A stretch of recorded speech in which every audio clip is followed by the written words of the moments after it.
Hello and welcome to yet another edition of Time Pass with the wonderful Rajiv Menon.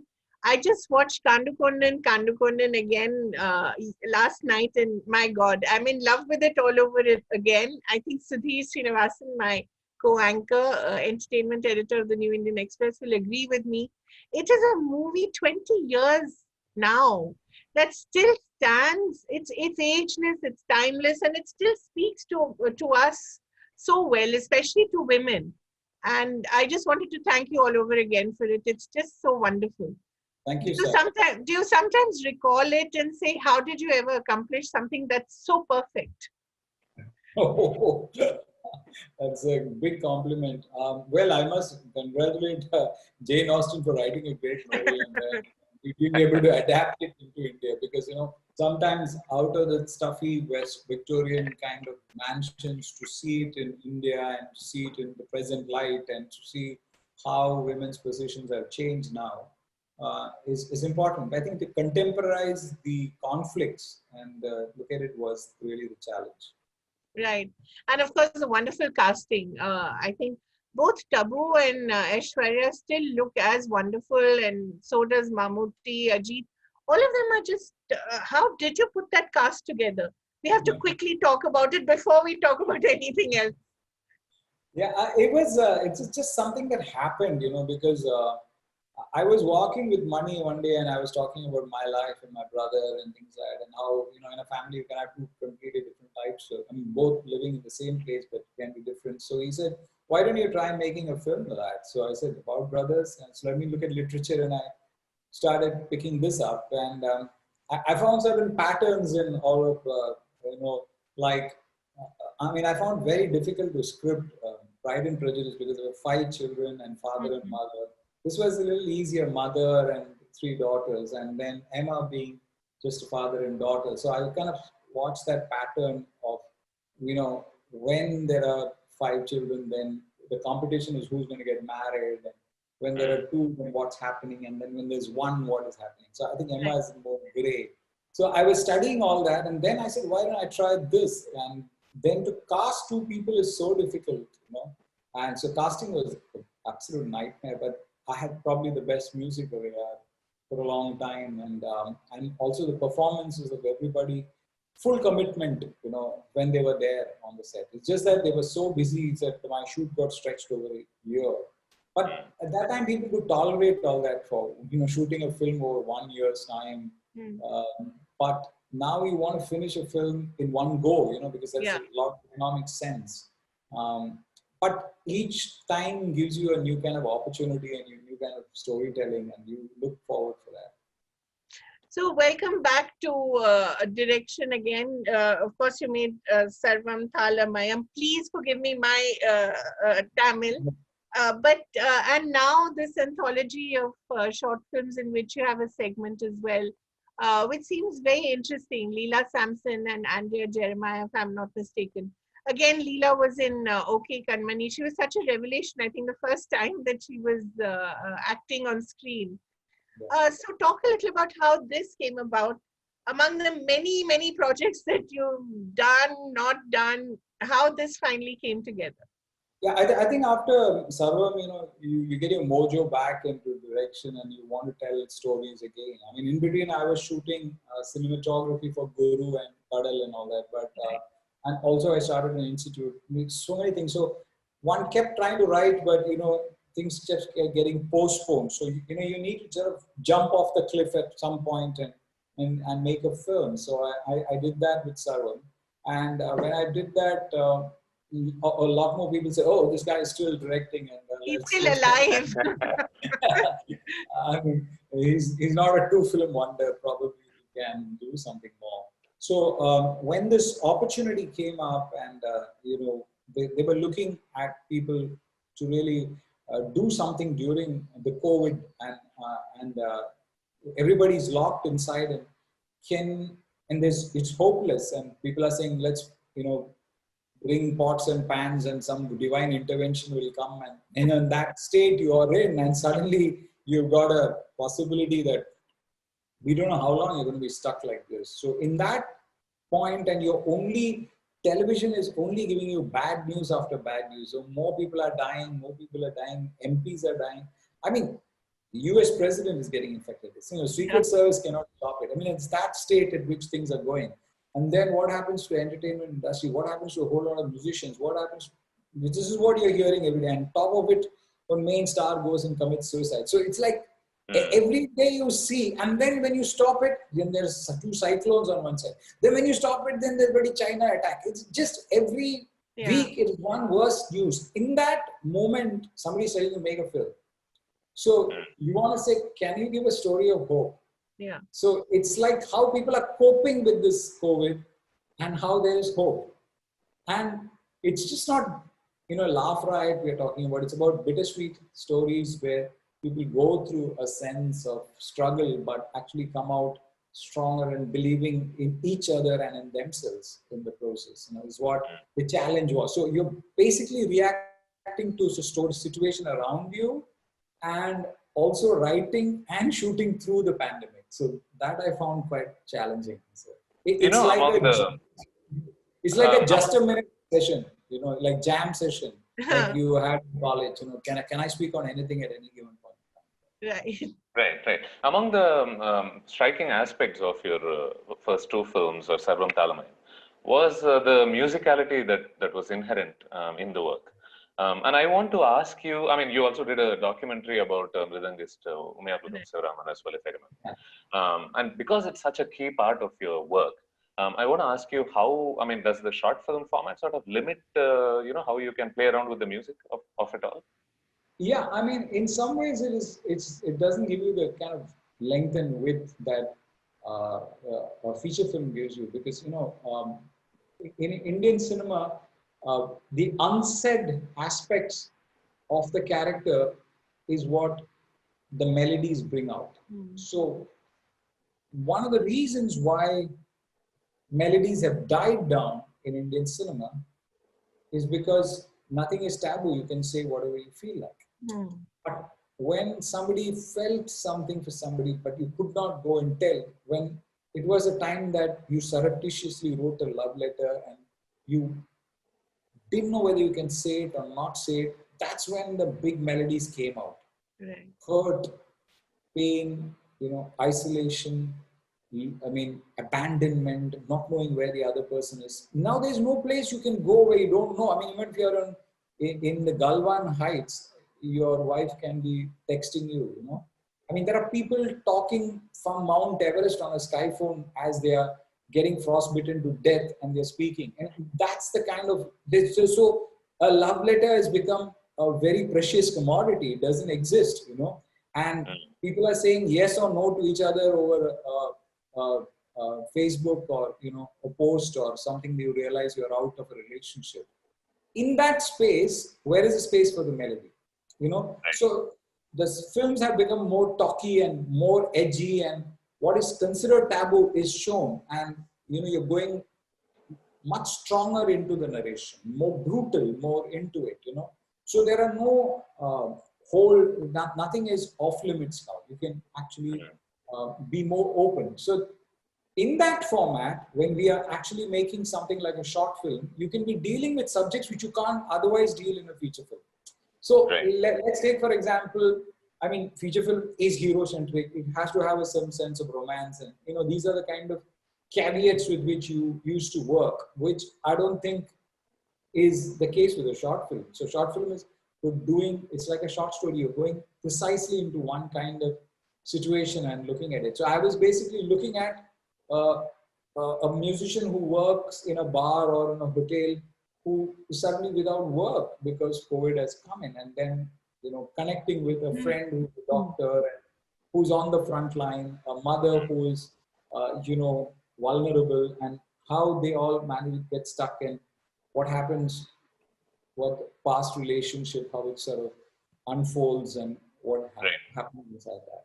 I mean, it's fascinating you talk about this musician who loses work, because it seems like you've snuck in the music angle which is one of the characters, which is barely there, because the film actually deals with something completely different. But I see. Okay. The vocation is just there. Of course, they do. I mean, remember some old songs and things like that. but it's not melody centric as normally my films would be. And of course, you also Yeah. have Sikil Gurucharan, who's part of this film. Yeah, And that's another music angle. I'll probably yeah, stretch it just a tad further here.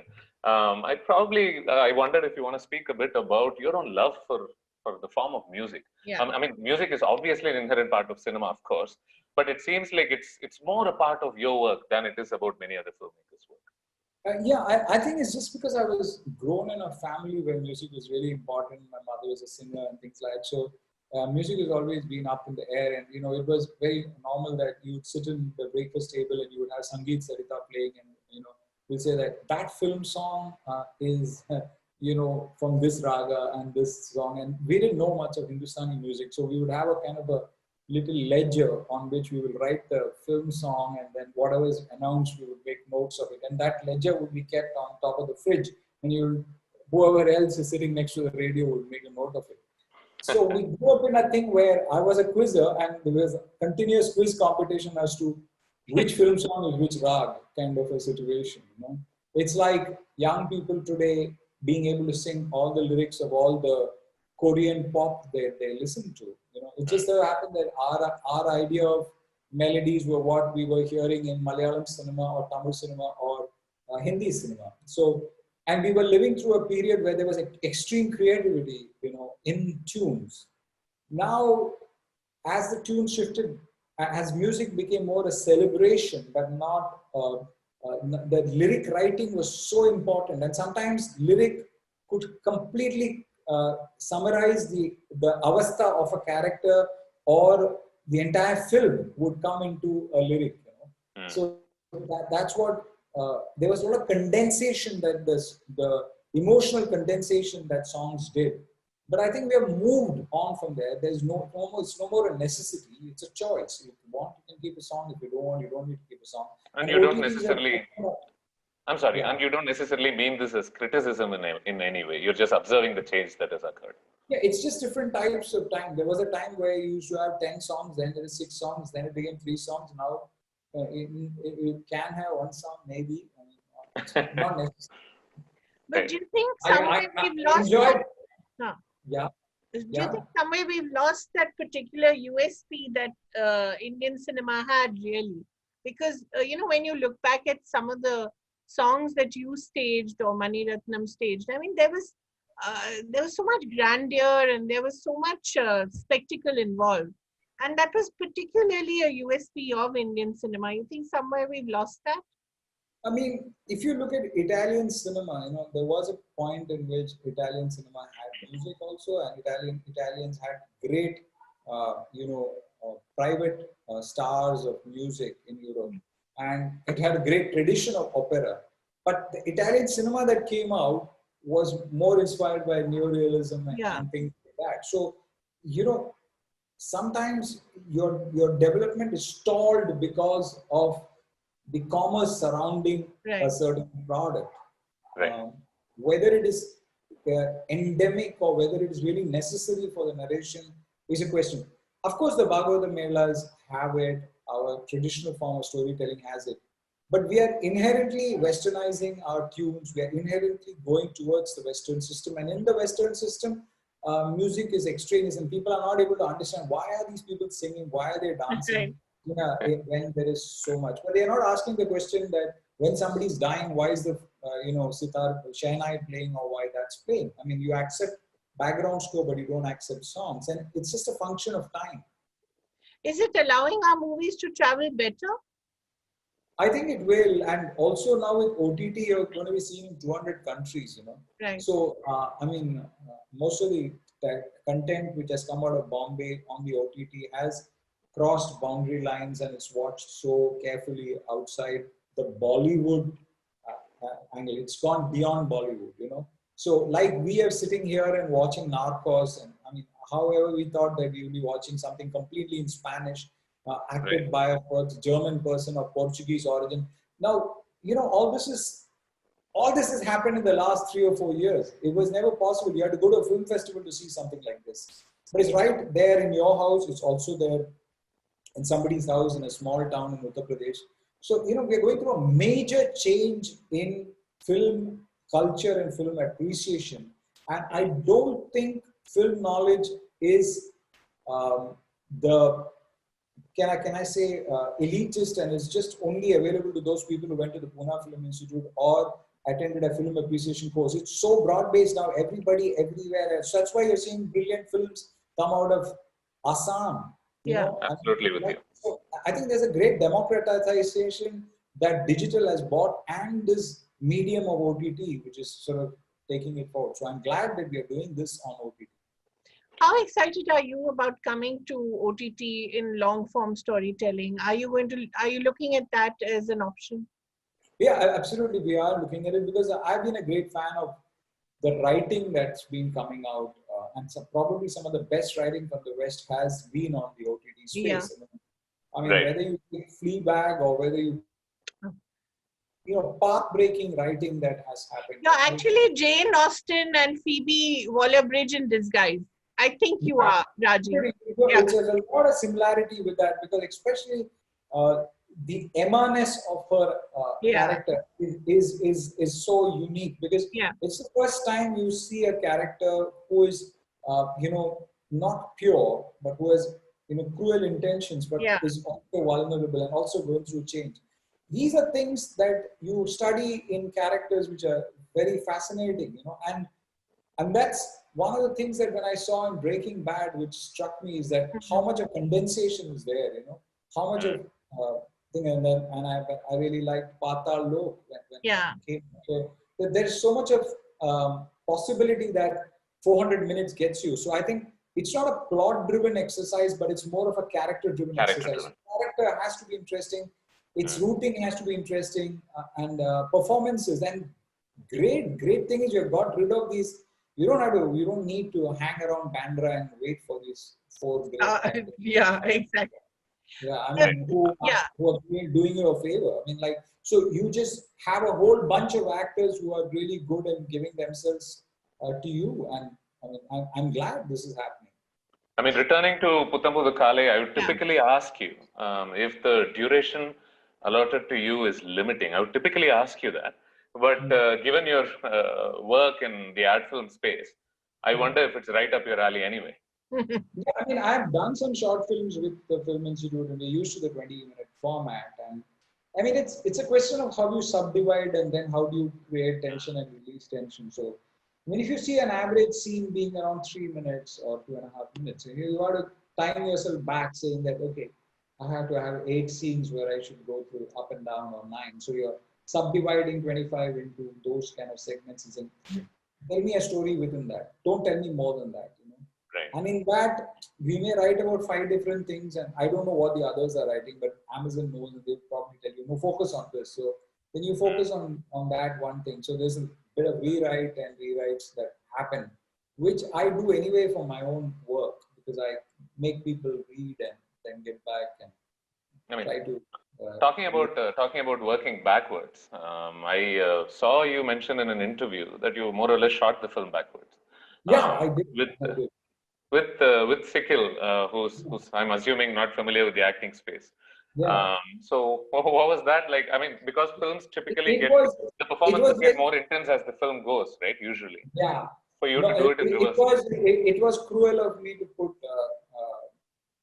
Sikil through that, but I wanted to show the passage of time. So Sikil, who's clean shaven, who I see him on concert stage, who looks like a doctor to me. I mean, he could probably walk around Apollo Hospital treating people with some major cat surgery or something like. He looks like, or he could be in IIT. He doesn't look like a Carnatic musician. He doesn't have an arm. He doesn't do all that, and he's well built. And so when I worked with him in Sarvam, I was quite shocked because singing and being an actor is fine.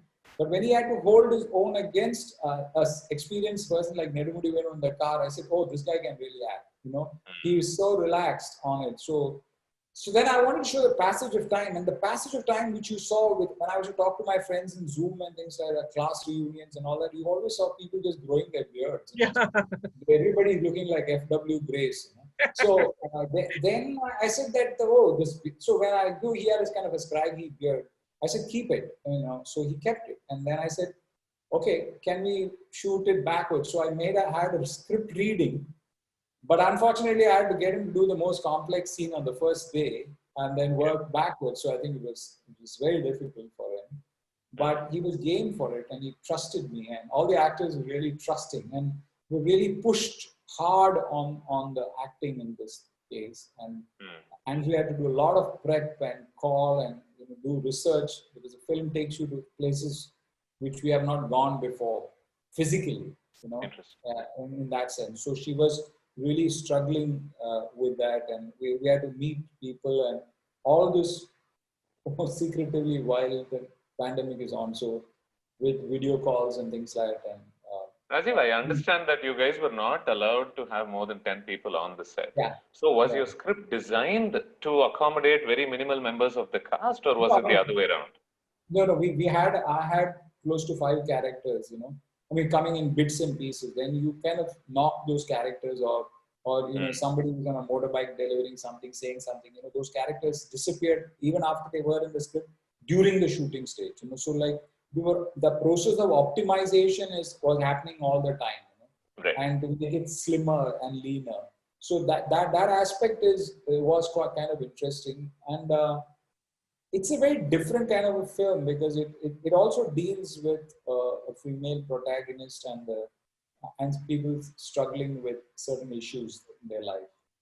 Importance of a female character in this film. Yeah. And today there is a lot of awareness about portrayal of women and, giving them a lot of strength and, giving them a purpose. But I noticed that you did it even back in the 90s with Minsara Kanavu or Kandu Konde.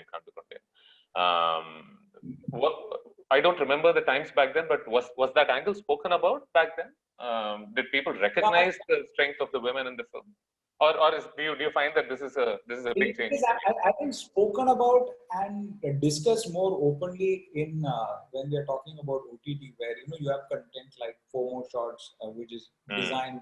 It's not chick lit. It's like something more than that. It's like the opposite of it. So we are talking about more classical writing. We are talking about larger, more solid themes and things that are fascinating. And I think there's a lot more. I mean, what better understanding can you have than that you could have Sita and Draupadi in 2 epics? Those epics are nothing without them.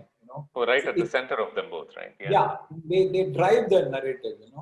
I mean, I was telling somebody, what if you were to say that there's a 10-headed guy and there's another super handsome guy and they're both fighting over some 10,000 war elephants and some 100 square kilometers of land? Would anybody have told the story? But when you keep a woman there, then it sort of makes the whole thing, work. And the same thing it's basically Draupadi's disrobing, which is going to run it into a kind of entire war. But essentially it's about men who are not ready to share vis-a-vis men who are ready to share a woman. So it's that ideas are all driven out of great women characters, because ultimately if you don't have women characters, how our grandmother is going to tell that story to somebody else?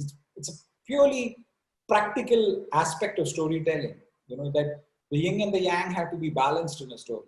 So would it be right then for me to conclude that the emphasis that you lay on women in your work is partly on account of mythology, your love for it? Mythology and the strong characters I've lived with. I lived with my grandmother, and she and I shared a bedroom together. So she was a very educated lady, and she had lost her son, and we were all still grieving and learning to cope with it.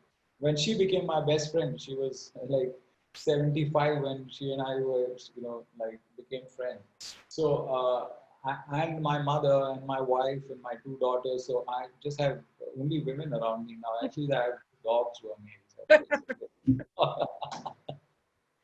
Kaveri, please go on. Yeah, no, I agree, Sudeep. That's really one of the most marvelous things about Rajiv's work. It really does capture, it's a female gaze from a male director, which is really unusual. Even in Kandu Konde, the men are always performing for the women, whether they're dancing for her or coming out of a lake like Colin Firth for her. The men are forever performing, and I found that so fascinating. Um, because you usually see it from the other way around. The women are performing for the men and trying to catch their attention. Here it's always the men performing. So how was that, and how was it convincing these very macho guys that you know this is what you I mean, do? they go with the story as such. Yeah, They don't think that much, you know. I mean, the melody is interesting and the story is interesting. They you know, they and they don't really care. You know, if the story works, they're fine with it. right. I think the dialectic, I mean, they become more dogmatic when they become superstars and they Ah, probably are not acting for the story, but acting for the fans, you know, right. what they think the fans want. That's when things really start going wrong. And that happens with so many stars, doesn't it, Rajiv? Which becomes so difficult for writers to write for them. Yeah, and also, you know, you find there's even a lot of other cinema has a lot of hyper machismo in it. You know, Yeah. so even though they say they are, you know, films which deal with very modern progressive thought, but they're very squeamish when it comes to dealing with female desire or sexuality or anything of that sort. And that's what I think is exploding now, and you're seeing greater uh, uh, ideas about that. And in this film also there is enough slightly different things which you are you know right now in hot topic in discussion which you may see in the film, Yeah, which is we're really dealt with in an interesting manner. So I think I'm not judgmental of what people do. You know, I just observe human beings as they are. Right. Rajiv, I also wanted to ask you about, when you talked about waiting for those 4 or 5 people in Bandra or Juhu to agree to star in your film, and things really have moved from there. But there's so many of your projects, your films that fell through because of one reason or the other. The stars didn't agree or whatever. Yeah. How is that? Must have been heartbreaking. I can't even imagine the number of scripts that must be lying in your Yeah, library. absolutely. It was really disheartening and really terrible. And I have approached everybody, you know, at one stage. And I was called for so many meetings, so many things, and mysteriously things would just disappear. You know, I mean, you can, and it's not that one has not made a, you know, made a flop film or one. He Yeah, made blockbuster films, and then blockbuster. after that, if for some reason there's a pause button in your life, you can't do any damn thing about it. Only thing you can do is to go back, study, teach, learn, build a house, you know, cultivate your lotus garden. You can do anything to remain sane and not, you know, end up smoking and doping and, you know, probably, you know, killing yourself, you know, in depression. Because a lot of people can do that when they get into self-pity. We've But just people seen like us that have seen, happening, Rajiv. yeah, We've just seen that happening in yeah. Mumbai. And for people like us, we have seen death when we were 15. My father died at 15. He was 41. My family coped with it. We came out of it. So we believe in hope. Mm. You know, that it can, nothing can be more devastating than that. Absolutely. But my father was the only child. My mother was the only child. We didn't have barely had relations, but we could actually get through that. So once you have got through that, your survival instinct is so strong that you know that the darkest night will see a dawn break. And Right. that's what this title of this thing is. Uttam Pudukale. It is the new, fresh morning. Right. Because even the worst COVID is going to go past and we're going to get out of this, you know, and we're going to believe in each other again. We have lost faith in human beings. We see another human being as a possible source of infection. That's what is the most dangerous thing about this COVID. It has Absolutely. dehumanized us. It has, in one way, told us that we don't need wealth. We only need 3 shirts. We only need 2 pants. We Yeah. don't have anywhere to go. Cars are no use because you can't drive them anywhere. Cell phones are no use. There's nothing. You can't show your wealth off, you know. Yeah. But at this, and you just need this bare necessity to be alive. But at the same time, when you see another human being, you're not reaching out to help because you're scared that that person will infect you. So it is a dialectic, a complete contrast between self-preservation and selfishness and empathy that you're part of a human race which is under threat. Right. So So I think yeah. Sorry. Please go ahead. So I mean, I'm seeing the script. It's between us and me. You know, it is somewhere there. You know, the Right. stories are. But Right. tell me, Rajiv, I just want to go back a little and talk about those dark days. Because you kept yourself afloat. I think you started your teaching institute as well. You did so many ads and you kept your mind alive and engaged, obviously. But not everyone is able to do that. Not, as you said, not everyone has that kind of survival instinct or that emotional resilience. Do you see that declining in a sense in the fresh, in the new actors and breed of directors we have? I think people are more fragile and people are more attuned to the fact that they want a constant high, you know, Yeah, I mean, social media amplifies that. Oh God, I mean, how many likes have I got? I only got 4,000 likes. Oh shit, that fellow got 40,000 likes. You're talking about So, the you know, dopamine hits, right? yeah, yeah, Mm. I mean, everybody is into this aspect, you know. So, how, I mean, like, if you look at my life, if you look at the house I have, if you look at the space that I have, I mean, my life is great. But if you look at me in relation to Steven Spielberg and say what my life is, it's terrible. But there's so many people who die to have my life, right? So yeah, it's Right. only relative. The question here is that uh, mental health is a serious issue right now, and stimulants are playing havoc. And people think you need to pop a pill every night to sleep. People think you need to pop something, and also in the level of medical fraternity, it's like you can't afford to be sad. How can you be sad? You've got to be happy all the time. It's not possible. mm, Any story has the hero falling and coming up. Without that, it's not going to result in a climax. right. Human beings are like that. We grow out of our failures. We learn from them, and nothing is constant in the world, And that kind of philosophical aspect of accepting and being spiritual and not religious, I think, is more important. Rajiv, I want to stretch this a bit further because we spoke about different aspects like social media, which give people instant rewards, so to speak, and people get hooked onto that. Is it fair to sort of draw a parallel with the star system and the sort of cinema that it generates? I'm wondering if that also goes through these moments in the films where it's about giving you those fleeting temporary pleasures as opposed to the sort of reflection you'd expect in deeper cinema. Yeah, I think it's like I mean, a star is basically one who can fill X number of people into Y number of theaters for 4 shows into 10 days. That's what a star is, Yeah, right? So he's not a star if he doesn't have that janta going in and breaking those characters on. Yeah, I wonder So if they're addicted then, in a yeah, sense. I mean, they are addicted. And I used to, when I used to go to Ranthambore and shoot tigers, every time a tiger comes, there are 50, jeeps, and everybody go taking pictures. And I used to look at these tigers and saying, what would they do in winter? I mean, the monsoon when the park is closed for 40. Probably these tigers will have depression or something, yeah, right?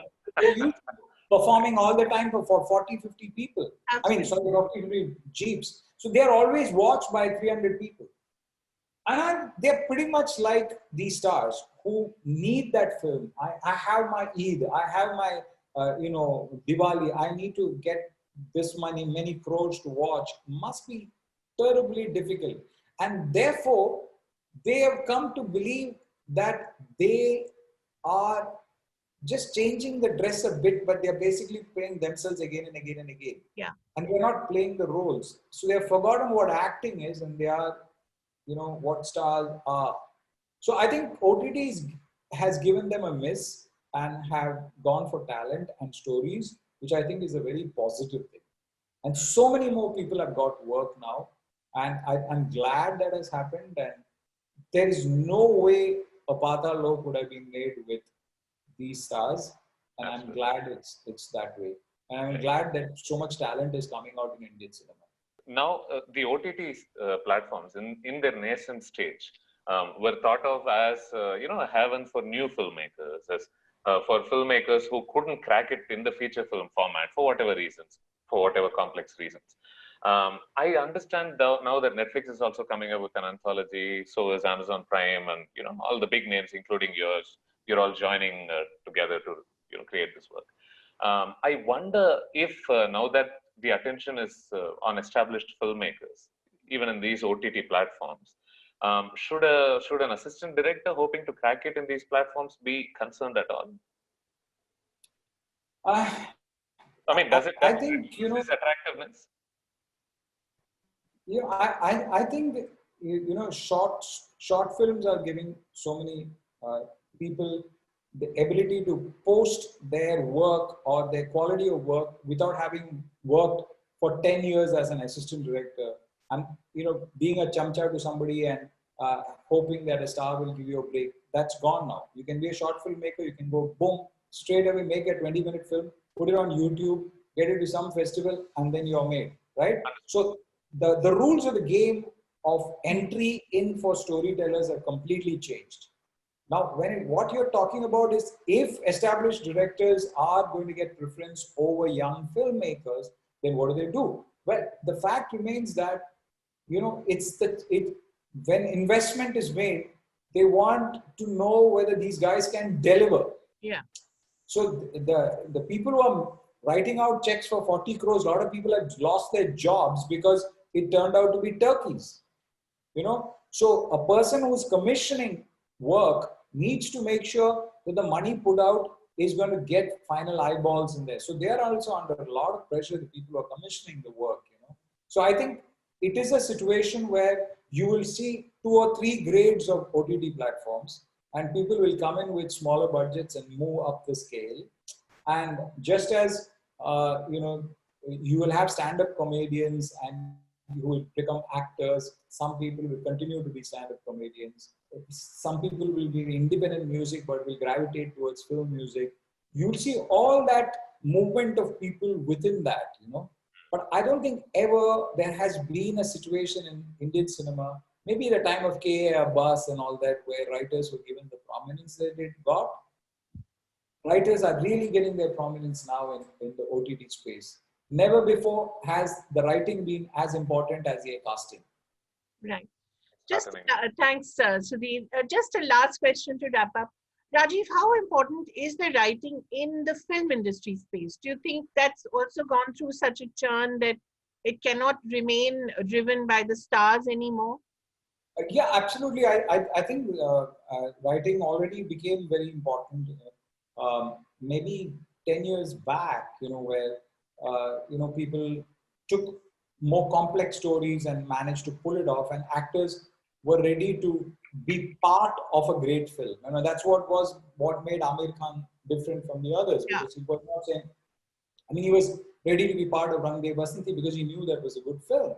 Or he was part of Three Idiots and saying, no, it don't have me in every frame. So I think writers who are smart realize the importance of writing, and I think that's only going to get stronger and stronger. If you want to get our Indian version of Breaking Bad on Narcos coming out, then it's really about greater writing and greater emphasis on writing.